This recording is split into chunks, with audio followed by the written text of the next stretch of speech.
নমস্কার বন্ধুরা, সকলে কেমন আছো? মোয়ের পরিবারের ছোট্ট ভিডিওয় তোমাদেরকে অনেক স্বাগত জানাই। আজকে তোমাদের সঙ্গে আমি শেয়ার করতে চলে এসেছি নারকেল নাড়ু রেসিপি নিয়ে। আমরা সবাই জানি সামনেই আমাদের কালী পুজো, তাই নাড়ু তো লাগবেই। তাই ঝটপট আমার সঙ্গে তোমরা তৈরি করে নাও নারকেল নাড়ু।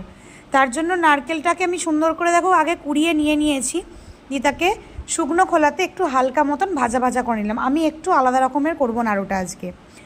ওই একই কড়াইতে দিয়ে দিলাম গুড়টা আমরা ততক্ষণ পাক দেবো যতক্ষণ না একটা হালকা চিটচিটে ভাব তৈরি হয়। আঙুলে নিলেই তোমরা বুঝতে পারবে যে একটা সুতোর মতন চিটচিট ভাব করছে আঙুলে নিলে।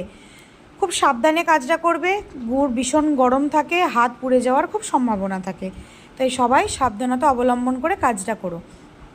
নাড়ু আমাদের বাঙালির সবার ফেভারিট, আর সমস্ত পূজা পার্বণে কিন্তু নাড়ু আমাদের চাই। এগুলো মা ঠাকুমাদের ইমোশান। তো চলো, গুড়ের মধ্যে নারকেল কোড়ানোটা দিয়ে আমরা ততক্ষণ এই নারকেল কোড়ানোটাকে পাক দেবো যতক্ষণ না একটা চটচটে ভাব চলে আসে, যে আমরা সেটাকে দলা করতে পারবো। দেখো আমার মোটামুটি একটা ভাব এসেছে, তো আমি দেখব এটাকে পাকানো যায় কি না। যদি না হয় আবার আমি বসাবো।